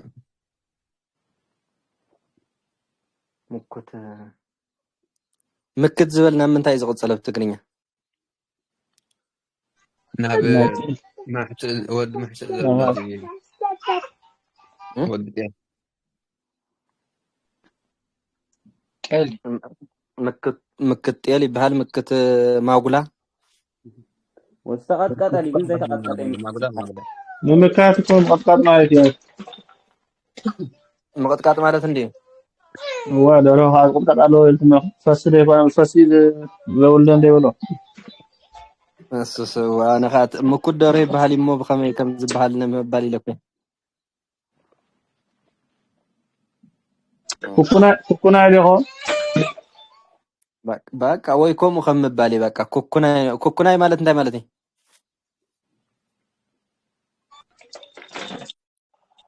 ኩኩና አርሓ ደርሆ ዲ ኩኩናይ ዝባል እንደገና ፋቲ ምምካት ተባሂሉ ዘለኮ ወላ ኩሉ እንስሳታት ይዘሎ ለምሳሌ ክወልዱ እንዳህደ ለኻዮም ከምዚ ምስላብ ምሻለው አብ እንወል አይደልና ወይ ድማ ሕጂ ድሙ ነው ምኩቶም ተሪኻ ንበጊ ማሙ ንኩሎም ቶም ደቂ ተባዕትዮ ማለት ንደርሆ ወዲ ተባዕታይ ደርሆ እሱዳ ሳቲ ሰማዕኹም ነባ ፈንካለ ዳፍል ጣት እንዴ ወይ ከም ዘልኩም ኩኩናይ በቃ አርሓ ደርሆ ብምባል ማለት ይምኩ ደርሆ አይ ምናልባት ግን ያነ እንታይ ዲ ደርሆውን ይምከት ይዝብል ስለሰማዕኹ እዩ የራሳ መመካት ማለት እኮ መጥቃት ማለት ነው መጥቃት ከአፍረ ነፍሶ የሚቆጠጡ ሀጂ ደሮሲ ሰባት ኮይኖም ቆጥጦስ በከመይ ቆጥጦ ከመይ ትምክቶ ስለዚህ ተወነን ያ በቃ ኩኩናይ ብዝብል ንሓዛ በቃ እሺ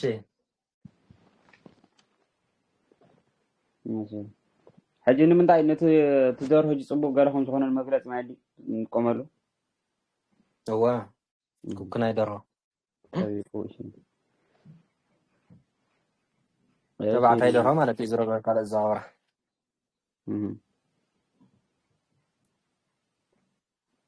አራይ ጠንቀቀ ጸሐፈ ማለት እሺ ጠንቀቀ ይጠነቅቅ ይጽሕፍ ይጠንቅቅ ንኸጽሕፍ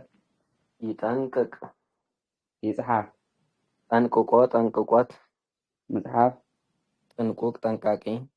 ዝጸሓፈ ጥንቁቃን ጠንቃቀያን ዝጸሓፉ ጥንቅቅት ጠንቃቂት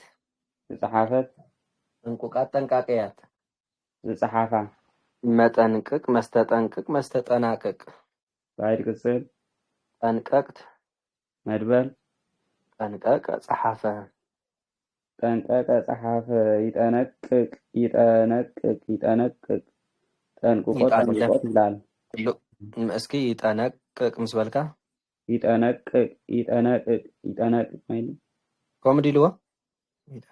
ኣብትን ኣናብኡስ ልክ ሓደ ጽሕፎ ዘሎ ይጠነቅቅ አሃ ተንበለ ነው ይጠነቅቅ ይላል እሺ ጥሩ ይጠንቅቅም ይላል ይላል እሺ ብሎ ዘንድና ትእዛዙ በሳድስ ይረባል ያለው ይጠንቅቅ ብሎ ማለት ነው። እሺ ጥንቁቅ ውስጠዘ መጠንቅቅ ባይድ ቅጽል ጠንቀቅት መድበል አሃ ጠነቀቀ ዲት ግሲ ጸሐፈ ጠነቀቀ ማለት እዩ ጠነቀቀ ያሬታ ጽባሎም ጠነቀቀ ጸሐፈ እሺ ጠነቀቀ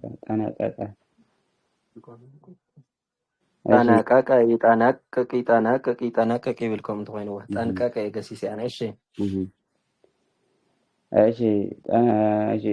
ጠነቀቀ ኢሉ ጠነቀቀ የሁሉ ጠንቀቀ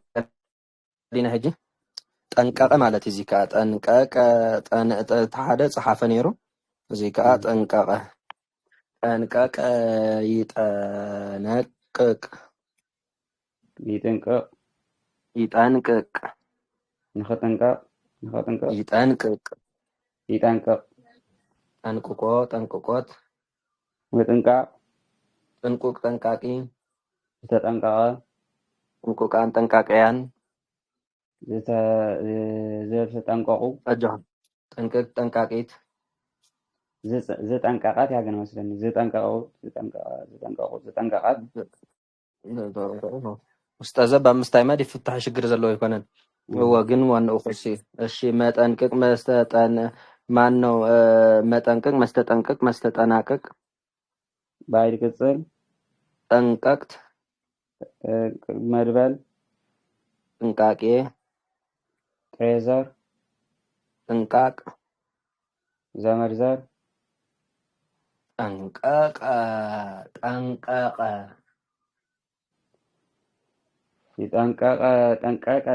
ጠንቀቀ ናይ ኩሉ ጥንቁቅ ውስጠዘ መጠንቅቅ ባይድ ቅጽል ጠንቀቅ መድበል ጥንቃቄ ጥሬዘር ጥንቃ ኣብዚ ሂሎ ዘሎ ጥንቃቄያት ንብሎ ማይዲ ጥንቃቄ ዝወለ ጥንቃቄያት ይብሉ ማለት ነው። ጥንቃቄያት ጥንቃቅ ዘመድዘር ይገደል ጥንቃቃት በብዙ ናሁ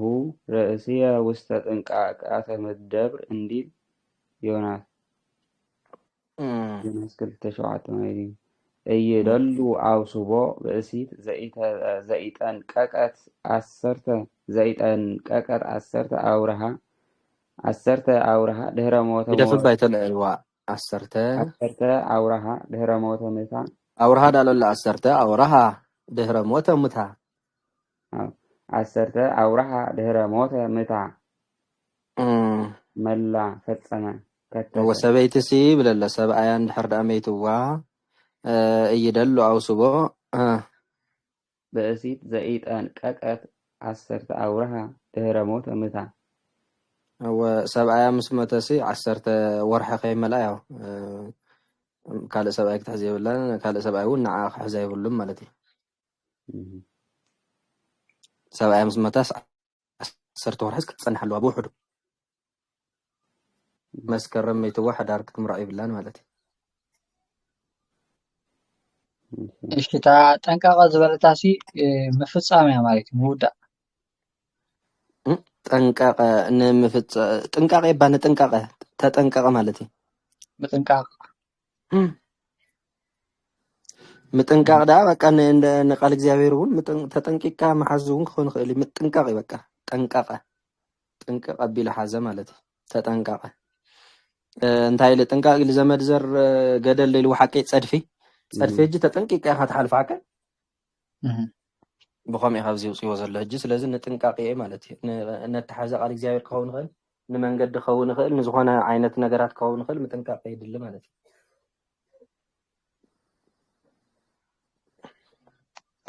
ነጂ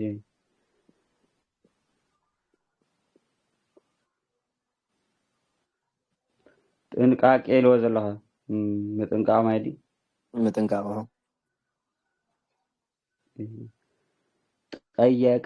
ጠየቀ ተረዳ እዚህ ከአ ተረደአ ጠየቀ ይጠይቅ ይርዳ ይጠይቅ ንኽርዳ ይጠይቅ ይረዳ ጠይቆ ጠይቆት ምርዳ ጥዩቅ ጠያቂ ዝተረዳ ጥዩቃን ጠያቀያን ዝተረድኡ ጥይቅት ጠያቂት ዝተረድአት ጥዩቃት ጠያቀያት ዝተረድአ መጠይቅ መስተጠይቅ መስተጣይቅ ባይር ቅጽል ጠየቅት መድበል ጥያቄ ጥሬዘር ጥይቅና ጥሬ መላት ጠየቀ ተረደአ ጠየቀ ውኝሎ ጥዩቅ ውስጠዘ ጥዩቃን በብዙ ጥይቅ ስለሴት መጠይቅ ባይድ ቅጽል ጠየቅት መድበል ጥያቄ ጥሬዘር ጠያቂያት በብዙ ጥይቅና ጥሬ መላድ በአብይ ጥይቅና እንዲል ሉቃስ 1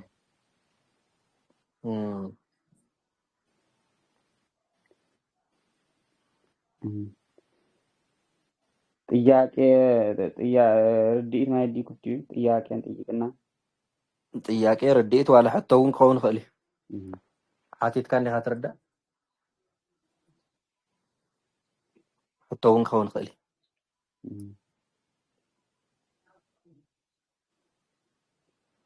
ماشي تمطيقنا حلاكم مالتي ጥይቅና ወአራዳዳአ ወይ ከዓ ሕቶ ማለት እዩ በአብይ ጥይቅና ዲል ወልቋስ ምዕራፍ ክንደይ ሓደ ቁጽርኻ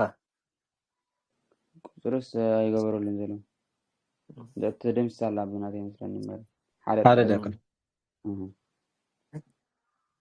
በአብይ ሕቶ ማለት እዩ በአብይ አራዳዳአ እሺ ካብ ድማ ጽሎ ጽህቀ ተጋ ጽህቀ ከዓ ተግሀ ይኸውን ማለት እዩ ትክክል ጽህቀ ይጽህቅ ይተግህ ይጽሐቅ ንኽተግህ ይጽሐቅ ይትጋ ጽሂቅ ጽሂቆት ምትጋ ጽሁቅ ጸሐቂ ዝተገሀ ጽሁቃን ጸሐቂያን ዝተግሁ ጽህቅቲ ጸሐቂት ዝተገሀት ጽሁቃት ጸሐቂያት ዝተጋሃ መጽህቅ መስተጽቅ መስተጻህቅ ባይድ ቅጽል ጸሐቅት መድበል ጸሂቅ ዘመድዘር ጽህቀ ተግሀ ጽህቀ ተገሀ የሁሉ ጽሁቅ ውስጠዘ መጽህቅ ባይድ ቅጽል ጸሐቅት መድበል ጸሂቅ ዘመድዘር ጸሂቃት በብዙ ጽህቀት ሳቢዘር ጽህቅ ለክሙ ዘልፈ አሰበ ካልአይ ጴጥሮስ ሓደ 12 ዋጽሐ ቀጥቶ ለጳውሎስ አሳዘነ እሺ ግብረ ሐዋርያት 16:17 እይጽህቅ ቅብአ በህላዊሁ ፈለገ ወደደ ሃይማኖተ አበው ጽህቅ ቅብአ በህላዊሁ እሺ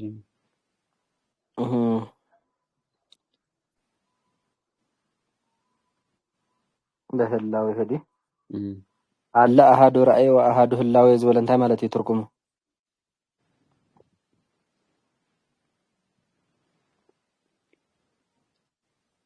አለ አሃዱ ራእይ ወአሃዱ ህላዊ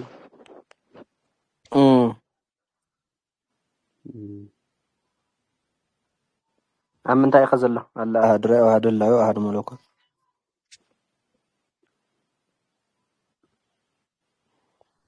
ውዳሴ ማርያም ናይ ሶኒ ዘሎ ናይ ሰልፊ ናይ መጀመርታ እንታይ ትብል ዝሃለወ ያሉ ይመስለኝ ዝሃለወ መልካም እሺ አለ አሃዱ ራእይ ወአሃዱ ህላዊ ዝበለ ተርጉሙ እስኪ በህላዊ ይሁን ዝበለ ምምጻእ ማለት እዩ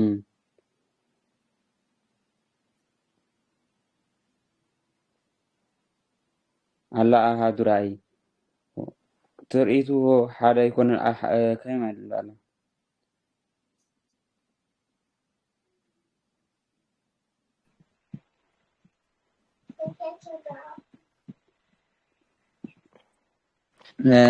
زنا እግዚአብሔር አሃዱ ራእይ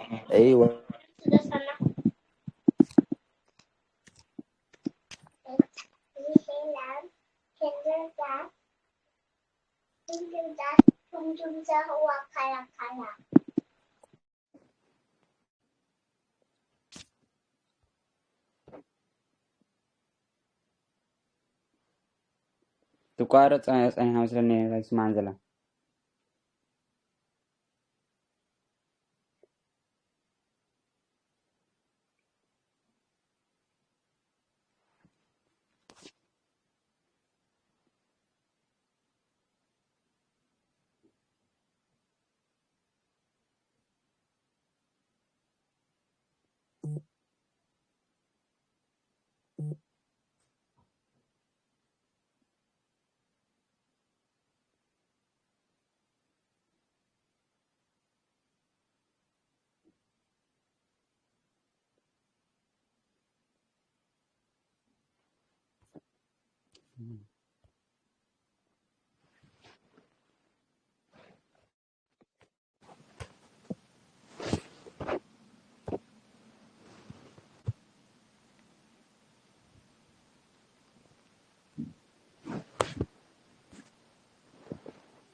እሺ اسمع على هون جي هو اسمع له سمعهم دو الله أحد رأي وأحد هلاوي ولا مات عند ملك نو انجي عند بحريم نو انجي مالتنا هذا ملك إمبر وأحد هلاوي ولا جنتا تبهيري ترجم له بحري مالتي وأحد هلاوي حدا بحري إمبر كلتا بحري نبلم مالتي وانت يزخون زلا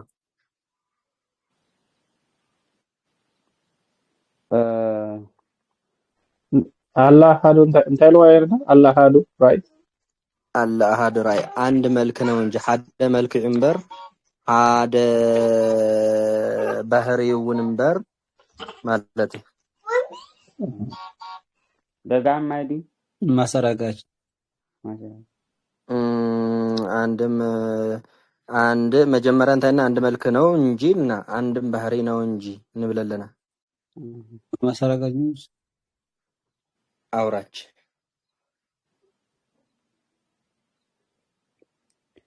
ነቱ አሳሪ ዘውርዱ ዘሎ ማለት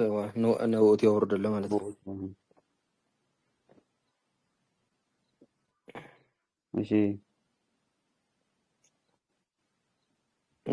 እንትንም ባ እንጂ ና አላኩ ይዘወርደ ዘሎ ቅርታ አና አላ ታጋቢ ይዘወርደ ዘሎ እንጂ ንዝበለ ማለት እዩ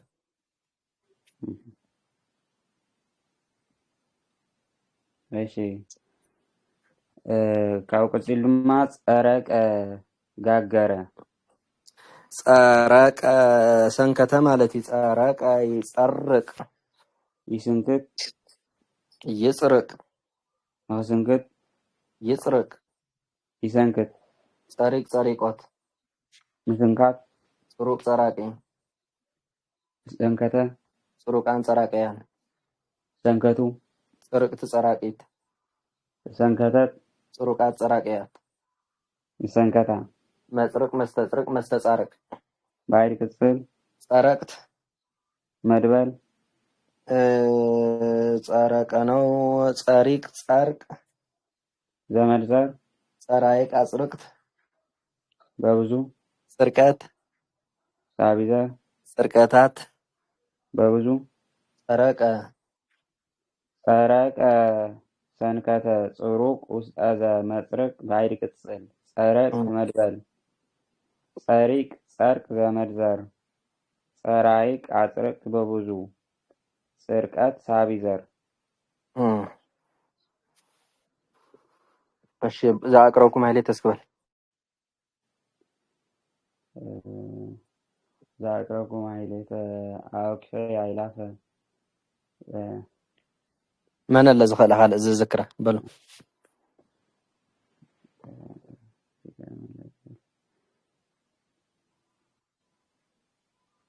فيهم تنايسن سرينتن هو كفتنا دارانا ماشي زاقربكم هاليت አዘችረከ አዳፈ እምለ ተጸመርኩ ዘልፈ ለላነብ በተወከፍ ዘንደቴ ዘኔርቴ መጽሐፍ እንዴ እንተረሰከ እግዚኦ ጸሪከ መበለተ ወኩፈ እምለ መበለተ ይብለ ጸሪከ መበለት ወኩፈ እሺ መበለት ወኩፈ እምለ ወላን ተጠቀን ላይ እሺ ኻላ በደንብ ዝክራው ሁላ ጽቦ ፈቲንጋ كفتنا علينا እሺ ይበል የኮንኮሮ سمع ترى فينا الشاسعي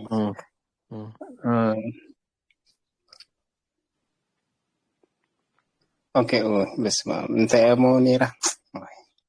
سأقربكم مهليتا ذاكركم مهليتا أذكريا إلاف ملة تسبنك زلفة لألا أنبب توقف زنيدتي مصحف توقف دي توقف لا أنبب أي توقف ها ጽቡቅ ዘልዴትየ መጽሐፈ ምለተ ጸምዱከ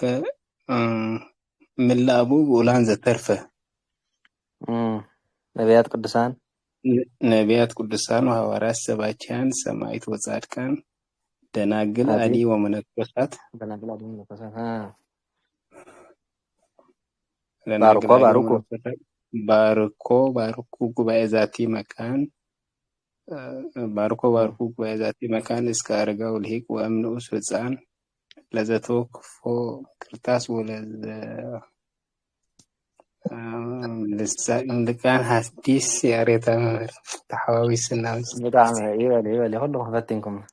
አይ እንታይ ንምባል በደንብ ክትሓዝግብኦ ነገር ያው ስንክሳር ምስተነበስ ለዝባል እዚ መጨረሻ ዋና ነገር ግሕንጂ ከምፅ ዝደለኹ እንታይ ጸሪቅ ዝበሎ ማለት እዩ ጸሪቀ መበለቱ ኩፈ ዝበሎ ጸሪቅ ማለት መኽፈልቲ ማለት እዩ ምናልባት እንድሕር ዳኣ ሪኢኹም እዚኣ ማዓስያ ትበሃል ኣብ ዓዲ ወይ ኣብ ዝገጠር መኽፈልቲ ገለ ምስ ተበልዐ እዩ ዝበሃል ክብላዕ እንከሎ ማለት እዩ ምስ ተቐረበ ኣብቲ እንዳ መኽፈልቲ ብትደገ ኣብኡ እዩ ዝበሃል ጸርቂ ዝበለ ከዓ ጨርቂ እዩ ጨርቂ ንምንታይ ካብዚ ወፂኡ እንድሕር ዳኣ ኢልኩም ኣዴታት ክስንክታ ከለዋ ጨርቂ ንመሰንከቲ ይጥቀማሉ እንዳወልወላ ስለ ዝስንክታሉ ማለት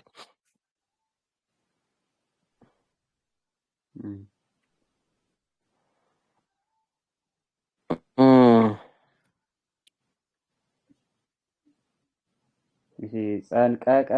ነከረ ዘፈቀ ለወሰ ሙሉእ ብሙሉእ ዝሓዛ እንድሕር ዳኣ ሃሊ ግን ዛዛ ኣቅረብኩም ሃይለቲ ሓደ ዕድል ክንህብ እሺ ክንብል ደይነታሞ ክንሳተፍ በሎ እንታ ዛቅረብኩ ማህሌት አዘችሪ አይላፍ ምለተ ጸምዱከ ዘልፈ ለላ አነብር ተወከ ዘንዴቴ መጽሐፍ እንተረሰይከ እግዚኦ ጸሪቀ መበለት ውኩፈ እምላቡ ወላን ዘተርፈ ነቢያት ቅዱሳን ሐዋርያት ሰባኪያን ሰማዕት ወጻድቃን ደናግል አዲዮ መነኮሳት ሄራን ባርኩ ወያዛቲ መካን እስከ አረጋዊ ልሂቅም ንዑስ ሕፃን ለዘ አጽሐፎ በክርታስ ወለዘ አጽሐፎ እንዘ ይደርስ ለዘ አንበቦ ወለዘ ተርጎሞ በልሳን ሐዲስ ለለሰማ ቃሉ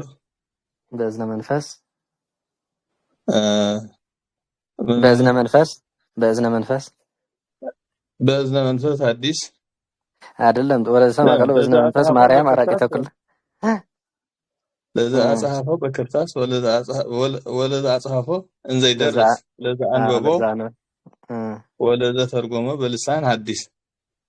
ወለዛ ሰማ ቃሉ በእዝነ መንፈስ በጸሎተሙ ማርያም አራቂ ተኩል እምባይ ሰውረ ይማረን ኢየሱስ ክርስቶስ እንደዛ ነው ትክክል በደንብ ይበል ነው እንት አትሕዝቦም ይኹም ዳሕራ ይቅጸለን ሁሉም እሺ እንታይ ነይሩ ቀፂሉ ዘሎ ጸንቀቀ ይጸነቅቅ አለኸ ማለት ወይ ከዓ ለወሰ እሺ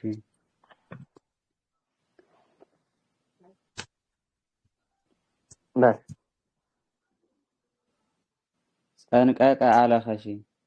ጸንቀቀ ይጸነቅቅ ያለህ ይጸንቅቅ ንኸአለህ ይጸንቅቅ ይእለኽ ጸንቁቆት ምእላኽ ጽንቁቅ ጸንቃቂ ዝዓለኸ ጽንቅቅት ጸንቃቂት ዝዓለኸት ጽንቁቃት ጸንቃቂያት ዝዓለኻ መጸንቅቅ መስተጸንቅቅ መስተጸናቅቅ ባይዲ ቅጽል ጸንቀቅት መድበል ጽንቃቄ ጥሬዘር ጸንቀቀ ለወሰ አለኸ ጸንቀቀ ለወሰ አለኸ ዘብሁ ዳቤላ ጠሊ ዘብሁ ዳቤላ ጠሊ ዳቤላ ዘብሁ ዳቤላ ጤሊ ወጸንቀቁ ልብሶ ወጠጦ ማለት እዩ ናይ ጤል ወጠጦ ዘብሁ ዳቤላ ጤሊ ወጸንቀቁ ልብሶ ለዮሴፍ በደን እንዲል ገረም ከተማ ሕዋት እዮም እንዲል ኩፋሌ 34 ማለት እዩ ጽንቁቅ ውስጠዘ መጸንቅቅ ባይሪ ቅጽል ጸንቀቅ መድበል ጽንቃቄ ጥሬዘር አመ ኮንቺ እራቀቺ ወሃሎቺ ጽንቅቅተ በደምቺ እንዲል ሕዝቅኤል እስኪ አመ ሃሎቺ አመ ኮንቺ እራቀቺ ወሃሎቺ ጽንቅቅተ ራቀች ይበላ በደምቺ ተነክረሽ ማለት ነው። በደም ተነክረሽ በደም ቸልታ ነው። ቸልታ ወጣበት። ተነክረሽ ተአሊኽ ከመዲ ተአሊኽ ኩዋ ለዊስኪ ተአሊኽ እንዲል ሕዝቅኤል 16:22 እሺ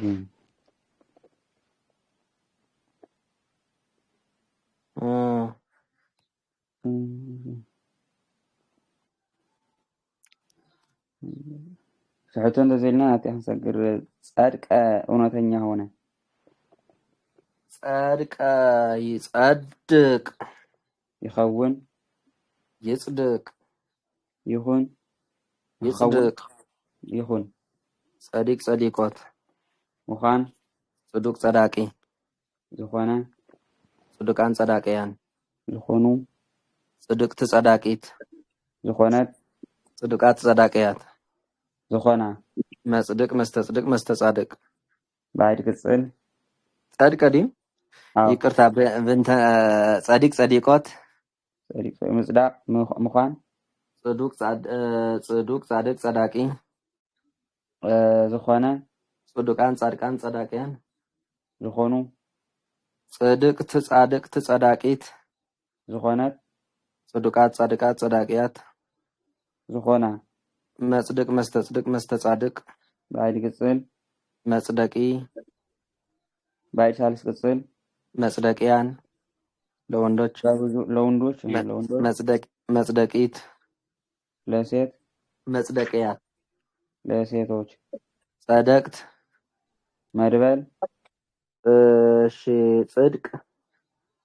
ዘመድዘር ጽድቀት ሳቢዘር ጸድቀ እንዴ እሺ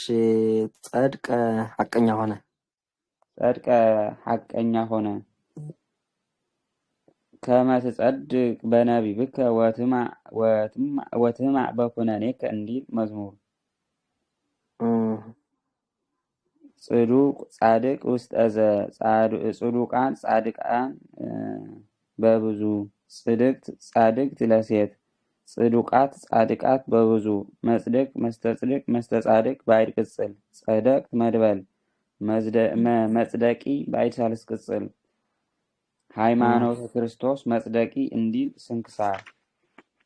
ስንክሳር መጋቢት 22 መጽደቂያን በብዙ መጽደቂት ለሴት ጻድቅ ዘመድዘር ጽድቃት በብዙ ጽድቀት ሳቢዘር ጸድቀት ትእማር እምኔ ረታ ተሻለ ረታዕት ማለት ሓሸት ማለት ትእማር ካባይት ሓይሽ ማለት እሺ መዘፈጥረ 36:26 እይጸድቅ ሰብ በገቢረ ህገገ ኦሪት ጸደቀ ይላል ጸደቀ ህገገ ኦሪት ዲ ህገገ ኦሪት ይጸድቅ ሰብ በገቢረ ህገገ ኦሪት ጸደቀ ወይማ ጸደቀ ዘተወክፈ ጻድቀ በስመ ጻድቅ ደኸየ ማለት ፍትሐያ እስከዚያ ዘተወክፈ ጻድቀ በስመ ጻድቅ አስበ ጻድቅ ይነስዲ ፍትሐያ ማለት ድኻ በስም ጻድቅ ድኻ ዝተቀበለ ይበል ድኻ ዝብል ዘለየናይ ጻድቀ በስም ጻድቅ ድሃን የተቀበለ ማለት ጻድቀ ህጅ ድኻ ተባሂሉ ይትርጎመሎ መንፈስ ድኻታት እሺ ያ ጸድቅ ምክረ መላእክቲሁ አጸና ምክረ መላእክቲሁ አጸና ኢሳይያስ 46:26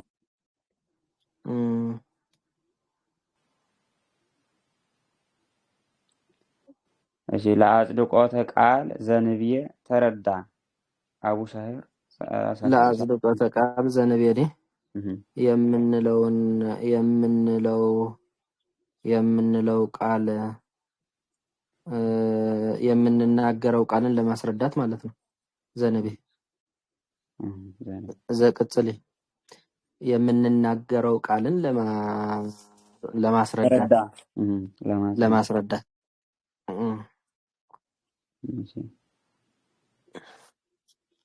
ሻብዚያ ወዲ ያለ ምስክራ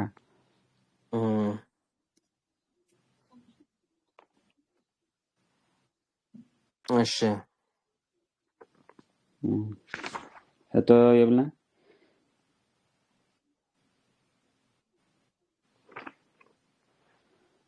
ጽድቅ ህጂ ሐቂ ክኾን ይኽእል እንደገና ሐቅ ጽድቅ ክኾን ይኽእል ማለት እዩ ወበቆሙ ጽድቅ በቆሙ እንደገና ሐቅ ክኾን ይኽእል ድኽነት ክኾን ይኽእል አይ ትጻድቅ ዝበለ እምበርሱካ ብዙሕ ግኝት የብሉን ርክብ ስለዘይብሉ ይኸውን በቱ ምስክሩ ከኸይድ ይኽእል ነይሩ እንዴ ግን ዝተለምደ ነገር ስለዘይኮነ ብዙ ዝምረጽ ይኮነ አረ ቀጽሉ ዘሎ ድማ ጸፈቀ ጀጎለ ያአጥር ሓጸረ ማለት እዩ ጸፈቀ ሓጸረ ማለት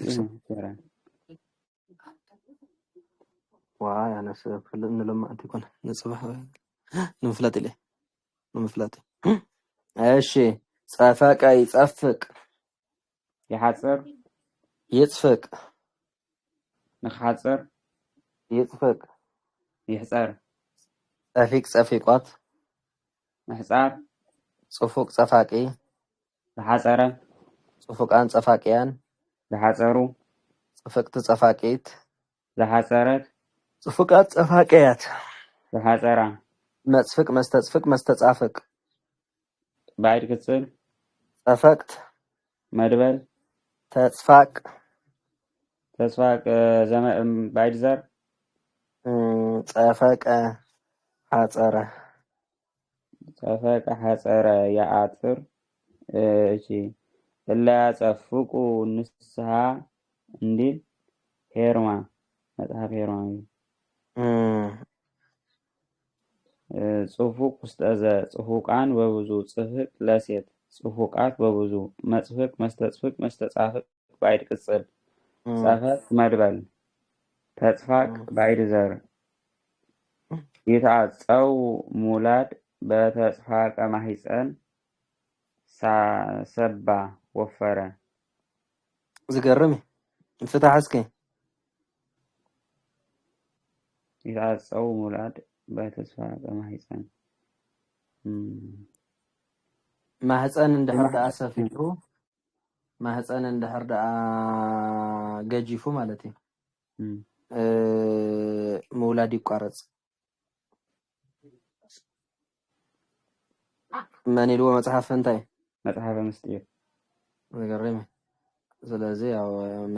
ናይ ቤተክርስቲያን መጽሐፍ ናይ ሕክምና ተማራማሪ ወኒ ማለት ነው ማህፀን እንደህርዳ ሰፊፉን እንደህር ገጂፉን እንታይ ይኸውንን ይልሎ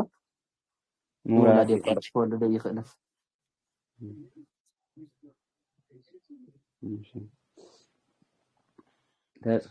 ተስፋቃት በብዙ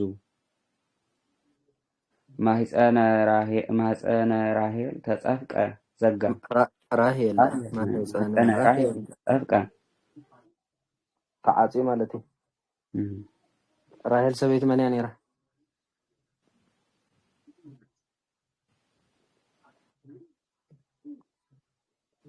ያዕቆብ ሰቤት ያዕቆብ ማህፀና ተዓጺ ነይሩ ዝተወሰነ ጊዜ እሺ እሺ ኩፋሌ እሺ አብያ ፍት እንደዘይና ተስፋቅ እንታይ ሓጹር ማለት ይስዳ ሓጹር እሺ ፈሃቀ ይፍህቅ ይፍሕቅ ይፍሐቅ ንኽፍሕቅ ይፍሐቅ ይፍሓቅ ፍሂቆት ምፍሓቅ ፍሁቅ ፈሃቂ ዝፈሓቀ فهوقان فهاقيان ዝፈሓቁ صهقت فهاقيت ዝፈሓቀት فهوقات فهاقيات ዝፈሓቃ مفهق مستفق مستفاهق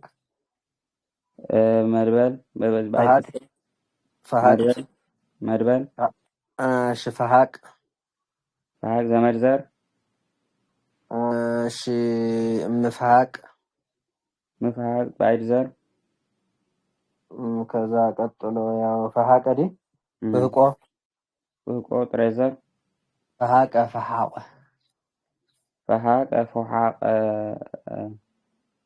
حق على حق بلا مالتي حق بلا جي ወደ ላይ መተንፈስ የቆዳ የህመም ይላሉ تفهق نفسي وتلهس إنديل إيوب 35 نا إيوب مصحف نا إيوب تاريخ زنبه بسب زغون عينت فتنة تقع يخلني سمعت أنت مصحف من إيوب فتنة يا وسبك قبل يخل كله بفتنة استملئتي هوت ماشي ماشي فهوق استاذة مفهق بعيد قصل فحق مدبل فحق زمد زر برافو امتيازن مفهق هذه زعوانا مفحق بعيد زر مفحق غباوات انديل سنكسار مفحقات مفهق ببزو مفحقه مفحقات مفحقه ببزو مفاقه اندحر دالك انا بهبيت تغيد لها مفحق مفحق ببزو فهقو طرزر ورق قرص ورق قرص فوق انت قرص ورق مالتي نا ورق قرص نا ورق قرصي ورق باكل قرص كل ما يدي باكل قرص كله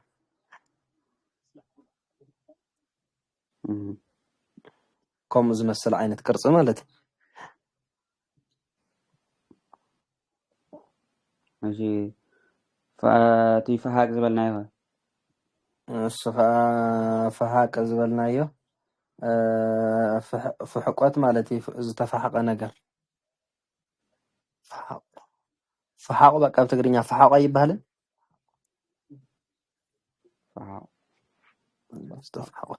زتفحق مالتي استفحق نجر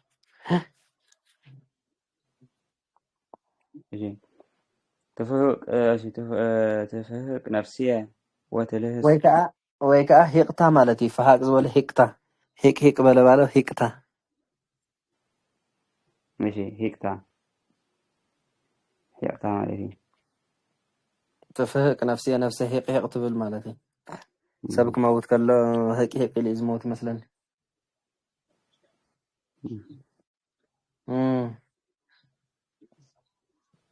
ماشي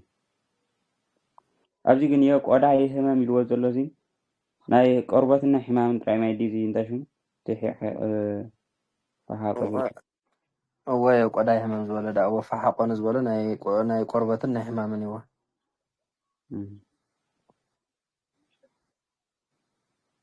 فحاق بزولا ما تهي قبتا بزولا جنا ناي كلين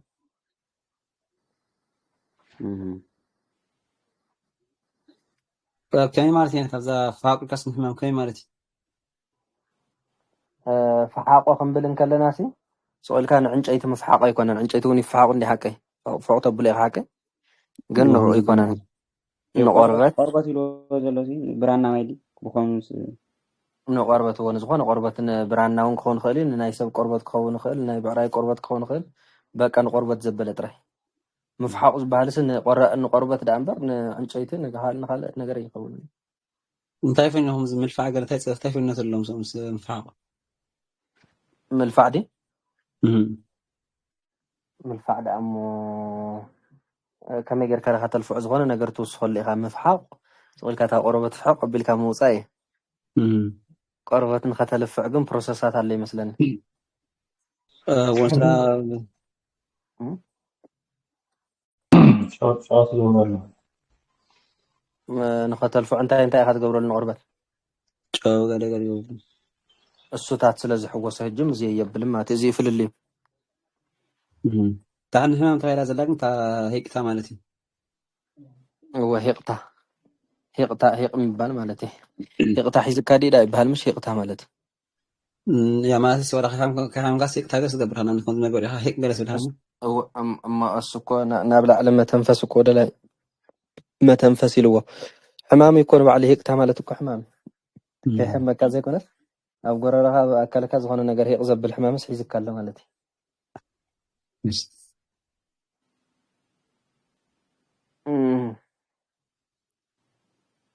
ماشي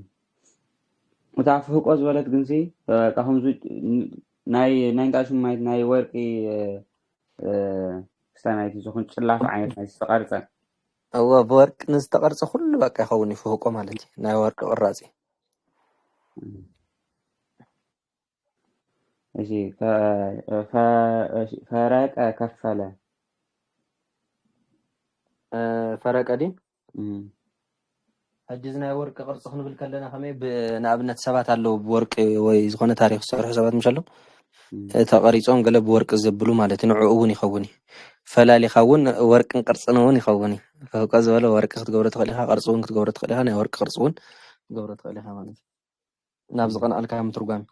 فرق يفرق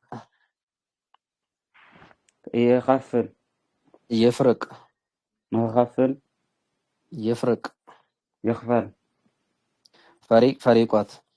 أخفال فروق فراقي زخفلة فروقان فراقيان زخفلو فرقت فراقيت زخفلت فروقات فراقيات زخفلة ما فرق مستفرق مستفارق بعير كسر فرقت مربل فرقان زمرزة مقلاد مقلاد فرقان مقلاد هو نندي أتوسخات هذا فرقان مقلاد أفريقيا بعير كمقلاد بعير زر بعيد طريزر مقلاد دي بعيد طريزر مقلاد مع أفريقيا وني هلا أفريقيا بعيد طريق مقلاد فرق زمرزر مش فرق كفلا يهلو كفلا فروق وسط أذا مفرق بعيد قصل فرق مدبل فرقات صعبي زر فرقان مقلاد فرقان لأملاكنا عمسجنا سنكسار فرقانات ببوزو فراقي اهمامات عدانة فبجة مصحف مستير أنا فراقيه العالم فترة أفريقيا بعد رمالات أسماء أهجروا يقولوا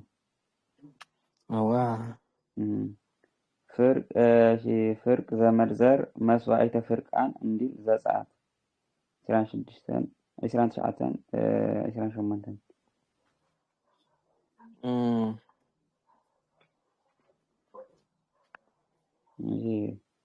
فرق كفلا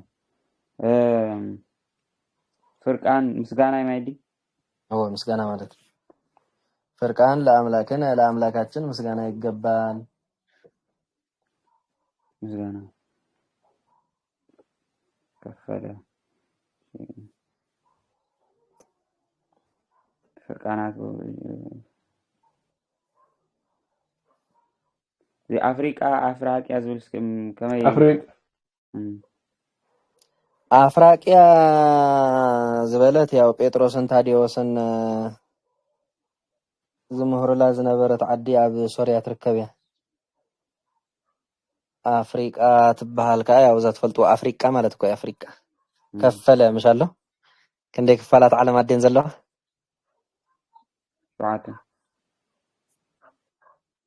شو دين كاباتن حنتي أفريقيا مالتي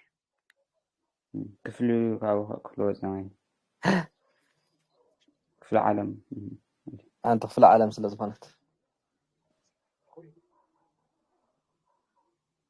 قال لك ترجمة يقولون ما يجي عارف سنت راي كازي أترى خلوا أنتني بالله أسمعت أي قرين كلتين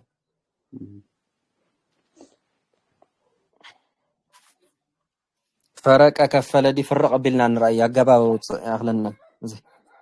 ودينا نحكي ودينا نايك ودينا نايك ودينا لنا صبغ قبل سحنا لنا بدن بقتلوه نجي فرق قبلنا نفسنا خيت